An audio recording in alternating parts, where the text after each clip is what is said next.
I still don't know if he chose me or if I just happened to be the last person on that street. At the time, I was 29 years old. I lived alone and worked as an administrative assistant for a small accounting firm downtown. That night, I stayed late at work, not by choice. A client showed up right before closing with missing documents, and my boss asked me to help sort everything out before morning. By the time I finally shut down my computer, packed my bag, and stepped outside the building, it was already past 10:30 p.m. The walk to my apartment usually took about 15 minutes. I'd done it dozens of times before. Still, something about being out that late made the street feel different, longer, almost hollow. Most of the lights were off, the stores were closed, and the street was almost completely empty. No traffic, no voices, just the sound of my shoes against the pavement. A few minutes into the walk, I noticed something that made my shoulders tense. Footsteps. At first, I told myself it was nothing. Maybe someone else leaving work late. Maybe someone cutting through the street, just like I was. I tried not to think about it. I glanced over my shoulder. About half a block behind me was a man wearing a dark hoodie. The hood was pulled low, hiding most of his face. When I looked at him, he immediately turned his head away. I picked up my pace. For a moment, I thought maybe I was wrong. Maybe he was just avoiding eye contact. But then I realized something else.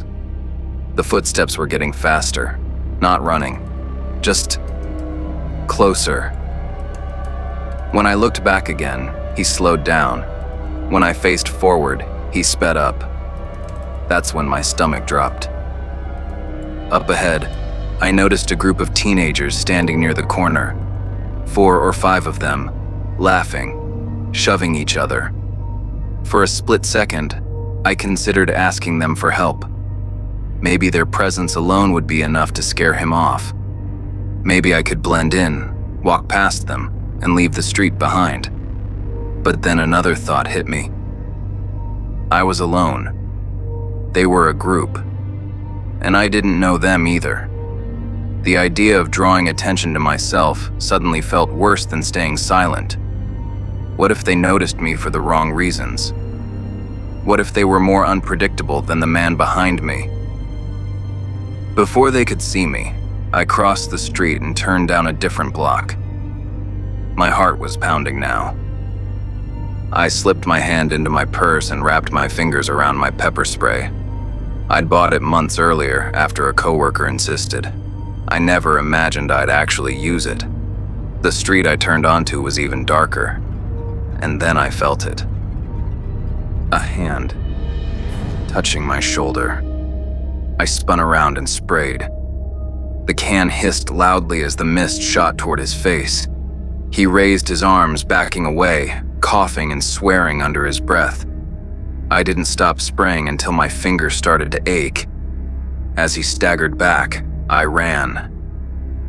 But the street was empty. No open stores, no people. Just rows and rows of parked cars lining both sides of the road. I ducked between 2 SUVs and crouched low, pressing myself against the pavement, trying to quiet my breathing. Every sound felt amplified, every second stretched. My hands were shaking so badly it took me 2 tries to dial 911. I whispered my location, giving the nearest cross street and describing the man as best I could. The dispatcher stayed on the line with me. As I remained hidden, I saw movement. The man straightened up and started walking slowly down the street. He looked between the cars, checked the sidewalks. When he got closer, my entire body went cold. He was only a few cars away from where I was hiding. I pressed myself flat against the ground, terrified that even breathing too loudly would give me away. Then, in the distance, I heard it. Sirens. It felt like forever. But later, the dispatcher told me it had been just over 5 minutes. As the patrol car turned onto the street, the man bolted. The officers didn't catch him, but they stayed with me until I could stand again. One of the officers asked me a few questions, then sighed. He told me they'd been dealing with several reports lately. Women being followed at night, men blending into empty streets, disappearing before they could be identified. He advised me to avoid walking alone at night if possible. "If you can," he said, "take a cab or call someone. Don't make it easy." I still walk that street sometimes, but I don't do it unprepared. I keep my pepper spray in my hand, not buried in my bag. I stay alert, and I trust that uneasy feeling when something doesn't feel right. Because that night taught me something I won't forget. Being prepared doesn't make you paranoid. Sometimes, it saves your life. I didn't think I was being followed. Not at first. I just knew I couldn't let anyone see where I lived. My name is Andrew. This happened a couple of years ago when I was 32. I lived alone in a small apartment a few blocks from downtown and had just gotten home from work. That night, I opened the fridge and realized there was nothing left inside. No leftovers, no snacks, nothing I could turn into dinner. I hadn't planned ahead, and whatever I'd bought earlier in the week was already gone. Normally, I would have just ordered something, but I remembered there was a grocery store not far from my place. It wasn't very late, barely past 9. The store was close enough that driving felt unnecessary, so I decided to walk. Just a quick trip, in and out. Dinner, then back home. Normally, that street was busy. Cars passing, people walking, lights on in most buildings. But that night was different. Most businesses were closed. Most people were home. The air was still. The sidewalks were quiet. Too quiet for how early it was. The grocery store was open, but barely alive. Only a few lights on. Only a handful of people inside. As I walked in, I noticed someone standing near the end of one of the aisles. At first, nothing about it seemed unusual. It was just a woman. I wouldn't have paid attention at all if it weren't for the way she was standing there. She wasn't browsing, wasn't looking at her phone, wasn't reaching for anything on the shelves. She was just still. I glanced in her direction without thinking, starting from her shoes, then up. Worn sneakers, a dark jacket, hands resting too quietly at her sides. When my eyes reached her face, our eyes met, and realized that she was already looking at me. I looked away quickly and kept walking, telling myself it was nothing. I headed to the frozen food section and grabbed one of those ready-made meals. Something quick, something easy. I was reading the back of the box when I heard a voice beside me. "You should eat healthier." I turned my head. She was standing closer than I expected. Close enough that I could smell her perfume. She smiled, friendly, casual. My instinct told me to create distance, fast. "Yeah," I said. "You're probably right." I didn't wait for her to respond. I turned away, walked straight to the checkout, paid quickly, and left the store without looking back. Outside, the street was just as empty as before. I started walking home, replaying the interaction in my head, telling myself I was overreacting. Then I heard footsteps behind me. Not loud, not rushed, just there. At first, I told myself it was a coincidence. The store was in the same direction as my apartment. Of course, she would be walking that way too. I slowed down. She slowed down with me. I crossed the street. A few seconds later, I heard footsteps crossing behind me. That's when I stopped believing in coincidences. I wasn't scared, not yet, but the discomfort settled deeper. I couldn't let her follow me home, so I started taking turns I didn't need to take. I passed my usual street, then turned onto the next one instead. I slowed down, pretending to check my phone. Her footsteps stayed behind me, steady, unhurried. I picked up my pace. She did too. I couldn't let her follow me home, so I started taking turns I didn't need to take. Crossed the street, changed my pace. Her footsteps stayed behind me. That's when I noticed a large store ahead. Bright lights, wide windows, one of those big chain stores that stays open even on holidays. I walked inside without hesitation. The place felt completely different from the street outside. Busy, loud, normal. I slowed down, pretending to browse. Walked through a few aisles. Doubled back once. I waited longer than necessary. When I felt confident enough, I headed toward the opposite end of the store and exited through a different set of doors. Outside again, I didn't stop walking. I took a narrow path that led to another street entirely.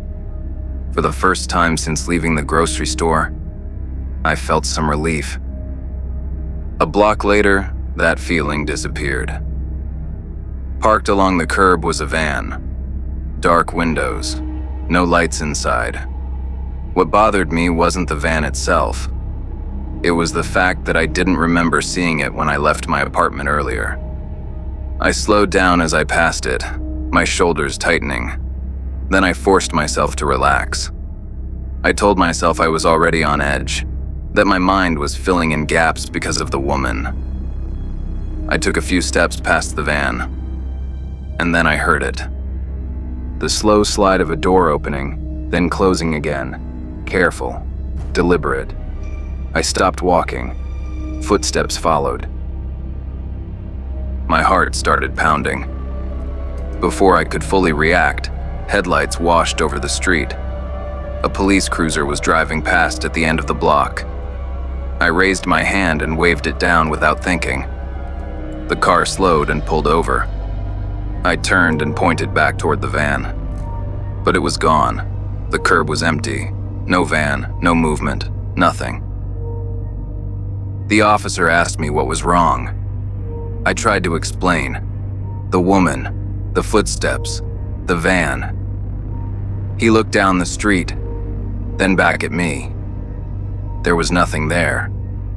After a moment, he nodded, told me to be careful getting home, and drove off. I didn't go straight back. I took a longer route, circling through a few different streets before heading home. I checked behind me more than once. No footsteps. No van. No one following. When I finally reached my apartment, I locked the door and stood there in silence for a long moment. Only then did I realize how tense my body had been. I never saw the woman again, but I stopped brushing off that feeling when something doesn't feel right. Because sometimes, it's not fear. Sometimes, it's your mind noticing details you don't consciously understand yet. And at night, that awareness matters.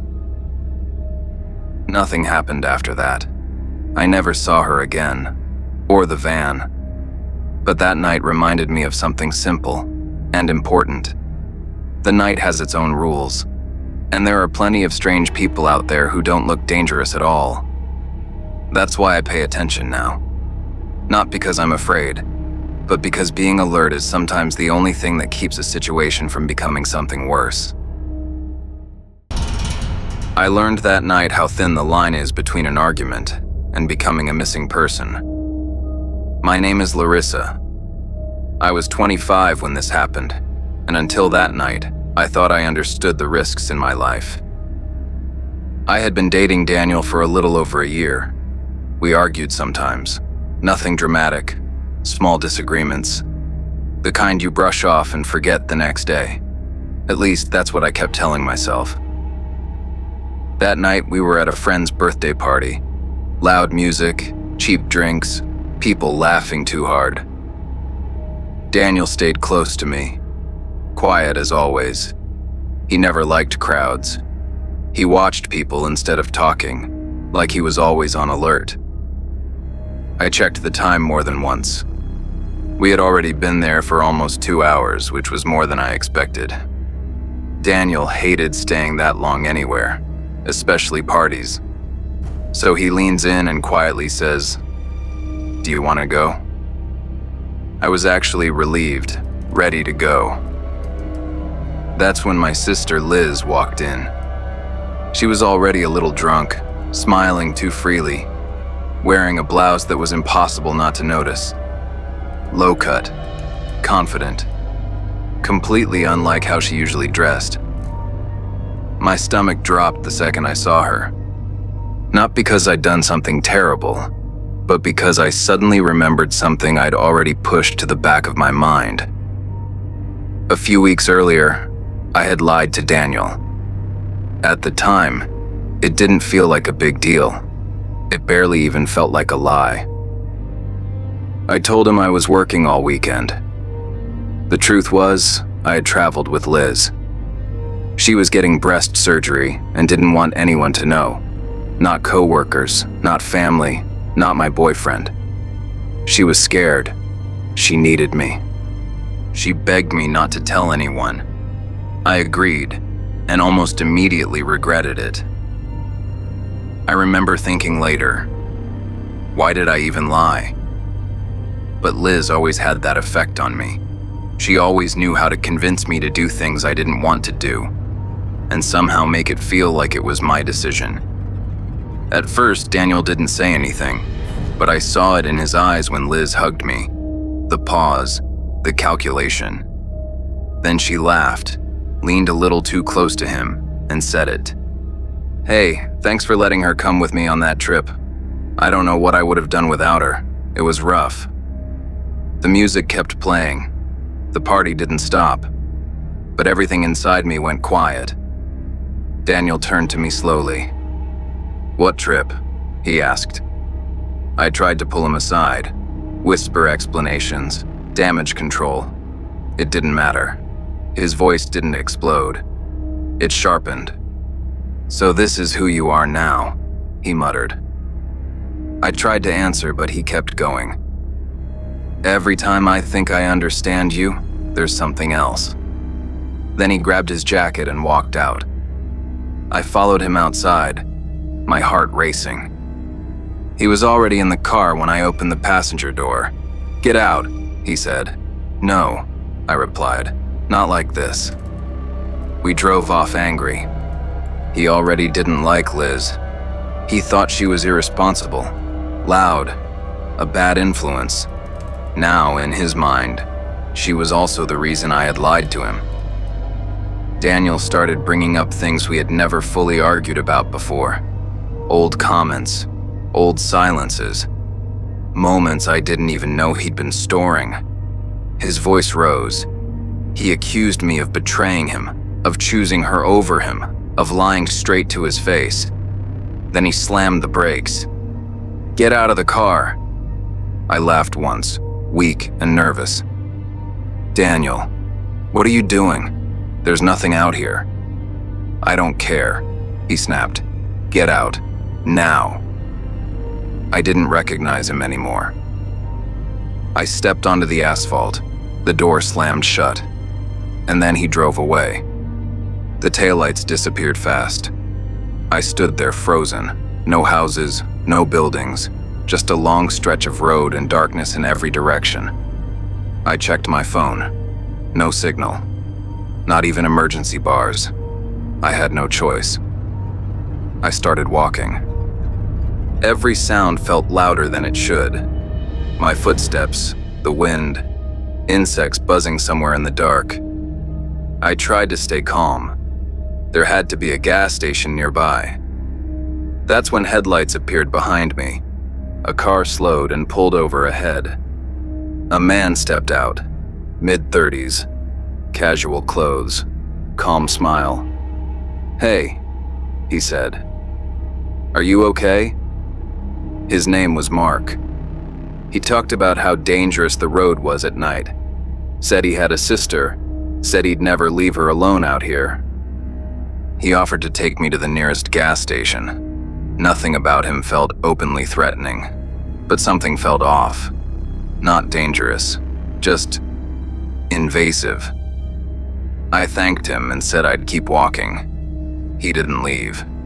Instead, he got back in his car and drove slowly beside me, matching my pace, talking, smiling, pointing out how empty the road was. Eventually, exhaustion won. If he wanted to hurt me, he could have already done it, I thought. So I got in. Inside the car, Mark talked non-stop, joked, asked personal questions. He was nothing like Daniel, loud, cheerful, too present. Then I heard it. A dull thump from the trunk. My body went cold. "What was that?" I asked. He frowned. "Didn't hear anything." Another thump. I froze. He turned the radio up. "I love this song," he said, smiling. I knew what I heard. When the lights of a gas station appeared ahead, relief hit me so hard my chest hurt. "Can you stop here?" I asked. Mark glanced at it for a second. His smile didn't disappear, but it changed. "No," he said quickly. "Places like that attract the wrong kind of people." His hands tightened on the steering wheel. "You're safer with me." That's when the inside of the car suddenly filled with light. Bright, white, too close. Headlights. Mark stiffened. "What the hell is wrong with people?" he snapped. The car behind us stayed close, its high beams burning into the mirrors. He assumed it was some lunatic, and that assumption made him angry. He pressed harder on the accelerator. The car behind us followed. "Please," I said. "Just let them pass." "No," he barked. His voice wasn't friendly anymore. It was sharp, commanding, and suddenly, I was scared of the man driving. Up ahead, I saw a police cruiser parked on the shoulder. The moment its headlights caught us speeding, it pulled out. Sirens. Red and blue lights flooded the road. Mark swerved hard onto a gravel shoulder, trying to escape the main road. The tires skidded, metal scraped against stone. The engine sputtered once and died. "No, no, no!" Mark shouted, slamming his hand against the steering wheel. He kicked the door open, swore loudly into the night, and looked back once, not at me, but at the trunk. Then he ran into the darkness without another word. I stayed frozen in the passenger seat. The car that had been chasing us the entire time finally pulled to a stop behind us. A door opened.